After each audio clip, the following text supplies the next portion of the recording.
کہ میرا بچپن وہاں سے سٹارٹ ہوا اور اس کے بعد ایک خوشحال بچپن تھا, اس کے بعد بڑا ایک ایکسٹریم ڈپ آیا جس میں ہم نے اس طرح کا بھی وقت دیکھا کہ ہمارے پاس ایک دن میں 2 وقت کی کھانے کی روٹی نہیں ہوتی تھی. میں نے اپنی زندگی میں یہ بھی وقت دیکھا, اور لیکن میں کبھی بھی اپنی زندگی میں مایوس نہیں ہوا, میں نے کبھی بھی امید کا دامن نہیں چھوڑا, اور میں نے اپنے والد صاحب کے وہ خواب اپنے ذہن میں رکھے, اور میں نے اپنے والد صاحب کی وہ تصویر اپنے ذہن میں رکھی جس دن میں نے انہیں پریشان دیکھا مالی حالات کی وجہ سے. تو وہی جو میرے والد صاحب کی محبت تھی اور ان کے جو خواب تھے وہ میری موٹیویشن تھی. صحیح. تو چڑ صاحب جب آپ لاہور شفٹ ہو گئے تو اس کے بعد تھوڑا یہ بتائیں کہ بزنس میں کب آئے اور کاروبار کا آغاز کب کیا اور ریئل اسٹیٹ ہی کیوں منتخب کیا؟ جی, ریئل اسٹیٹ میں نے بائی چوائس آپ کہہ لیں کہ منتخب نہیں کیا. ٹھیک ہے, یہ اس کا پلان نہیں تھا, اس کا کوئی میرا پلان نہیں تھا. اس کا میں تھوڑا آپ کو بڑا کھل کے آج بتانا چاہوں گا. بہت سارے میرے انٹرویوز ہوئے لیکن اس میں یہ پہلو کبھی کور نہیں کیا گیا. اس میں اس طرح سے ہے جی کہ جب میں نے جابس کی تو جابس کے اندر چونکہ میں ایک زمیندار کا بیٹا تھا نا, کسان کا بیٹا تھا, تو جاب کے اندر مجھے تھوڑی سی بانڈنگ فیل ہوتی تھی. مجھے ایسا لگتا تھا کہ میں پابند ہوں, میرے اندر جتنی سکلز ہیں میں وہ اپنا آؤٹ پٹ نہیں دے پا رہا. یعنی کہ جاب کے اندر نا اگر آپ کے اندر بہت بھی پوٹینشیل ہوتا ہے تو آپ کو اس پیرامیٹرز کے اندر اور ان ایس او پیز کے اندر کام کرنا پڑتا ہے. ٹھیک ہے, مجھے گھٹن فیل ہوتی تھی. میں اکثر گھر آتا تھا, میں اپنی والدہ سے کہتا تھا کہ جی مجھے نا کوئی اپنا کام ملے تاکہ میرے اندر جتنا پوٹینشیل ہے میں اتنا کام کر سکوں. تو میری والدہ نے دعا دینی اور مجھے کہنا کہ بیٹا انشاءاللہ تم ایک دن اپنا کام کرو گے. تو میں نے یہ 2010 میں جی میں جابس کرتے میں بیریا ٹاؤن میں نے جاب اختیار کی ملک ریاض حسین صاحب کے پاس. اور جب میں بیریا ٹاؤن گیا, میں بیریا ٹاؤن میں جاب کرتا تھا تو میں دیکھتا تھا, چونکہ میں کسان کا بیٹا ہوں, ہمیں زمینوں سے بہت پیار ہوتا ہے. کسان کا چونکہ اوڑھنا بچھونا اس کی زمین ہوتا ہے, تو کسان کو نیچرلی زمینوں سے پیار ہوتا ہے. جب میں بیریا ٹاؤن میں گیا اور میں نے دیکھا کہ یہ جو بیریا ٹاؤن کا بزنس ہے یہ بھی زمینوں کے اوپر ہے, یعنی کہ آپ وہاں کرایہ چلاتے ہیں, ہل چلاتے ہیں, مٹی سے سڑکیں بناتے ہیں, سیوریج ڈالتے ہیں, تو زمین کے اوپر آپ سارا کام کرتے ہیں. جس طرح سے کسان زمین کو ڈیولپ کرتا ہے اسی طرح سے ایک ہاؤسنگ سوسائٹی کا آنر بھی زمین کو ہی ڈیولپ کرتا ہے. تو مجھے وہ اپنے باپ کے بزنس والی فیل آئی اس بزنس میں سے. تو یہ 2010 میں میں نے بیریا ٹاؤن کو کوئٹ کیا, بیریا ٹاؤن کی جاب میں نے چھوڑی اور میں نے پراپرٹی کا بزنس جوائن کر لیا. اور 2010 میں نے جب بزنس جوائن کیا, میں نے 2015 تک 5 سال میں نے as a real estate consultant کام کیا, ایک پراپرٹی ڈیلر کے طور پہ کام کیا.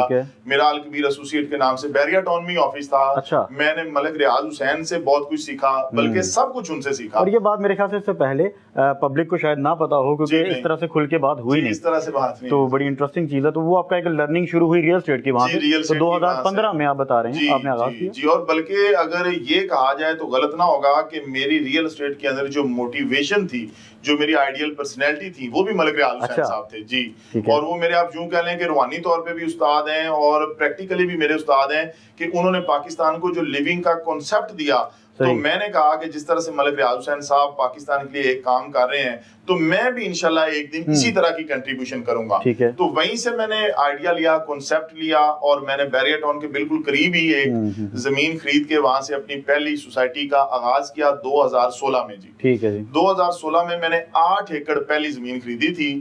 8 ایکڑ سے یہ شروع ہونے والا بزنس اب الحمدللہ 8000 ایکڑ پر چلا گیا لاہور کے اندر. الحمدللہ لاہور کے اندر لینڈ ہولڈنگ کے حوالے سے ہمارا الکبیر گروپ سب سے بڑا گروپ ہے. لاہور کے اندر کسی بھی دوسرے ادارے کے پاس, کسی بھی ریئل اسٹیٹ کے دوسرے ادارے کے پاس ہمارے جتنی لینڈ ہولڈنگ نہیں ہے, اور یہ لینڈ ہولڈنگ ہی اللہ کے فضل و کرم سے ہماری کامیابی ہے. صحیح. تو یہ 2016 میں میرا 2010 سے میرا بزنس سٹارٹ ہوا یہ ریئل اسٹیٹ کا, اور 2016 میں پریکٹیکلی میں ہاؤسنگ کے بزنس میں آ گیا. میں نے پہلی ہاؤسنگ سوسائٹی ڈیولپ کرنا شروع کیا. تو سر یہ ایک بہت بڑا رسک نہیں ہوتا اپنا پروجیکٹ لانچ کرنا اور اس کے بعد پھر وہ مراحل طے کرنا, کیونکہ اس کا ایک سیکوینس ہوتا ہے, پہلے لینڈ ہولڈنگ جیسے بات کر رہے ہیں, پھر وہ جیسے آپ نے بات کی کہ آپ نے سیوریج دیکھا وہاں پر, پھر اپروولز اور اس طرح کے معاملات.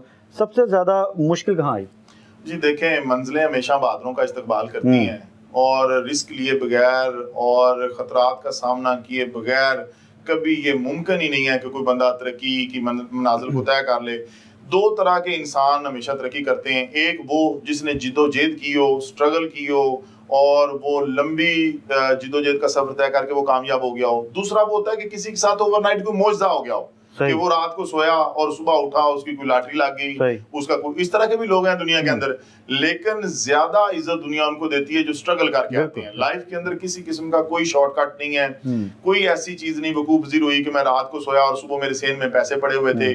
میں نے لاہور میں جب پہلی جاب کی تھی تو میری 600 روپے سیلری تھی. ٹھیک ہے جی, 600 روپے سیلری تھی, جس میں ہم 4-5 بھائی اور ہماری والدہ, ہمارے گھر کا پورا نظام اس 600 روپے میں چلتا تھا. جو میرے چھوٹے بھائی تھے وہ پڑھتے بھی تھے, ہمارے کچن کا بھی ایکسپینس چلتا تھا. میں نے اپنی لائف میں وہ دن بھی گزارے ہیں.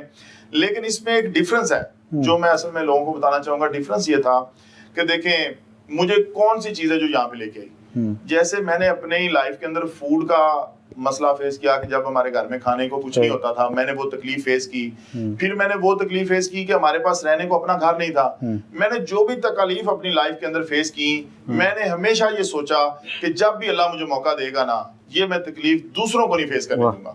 اپنے ملک کے دوسرے بچوں کو, دوسرے لوگوں کو انشاءاللہ یہ تکلیف میں فیس نہیں کرنے دوں گا. اب جیسا کہ جب میں جاب کرتا تھا تو میں college of physician and surgeon Pakistan میں جاب کے لیے جاتا تھا. اس کے اپوزٹ پنجاب یونیورسٹی تھی. اب پنجاب یونیورسٹی کو میں حسرت کی نظروں سے دیکھتا تھا کہ یار کاش میں بھی اس یونیورسٹی میں پڑھ سکتا.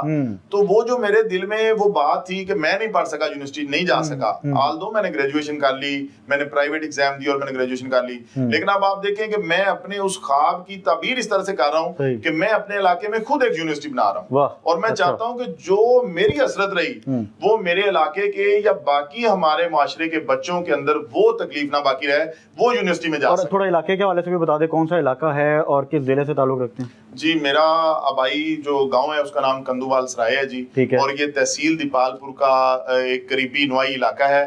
ڈسٹرکٹ ہمارا اکاڑا ہے جی.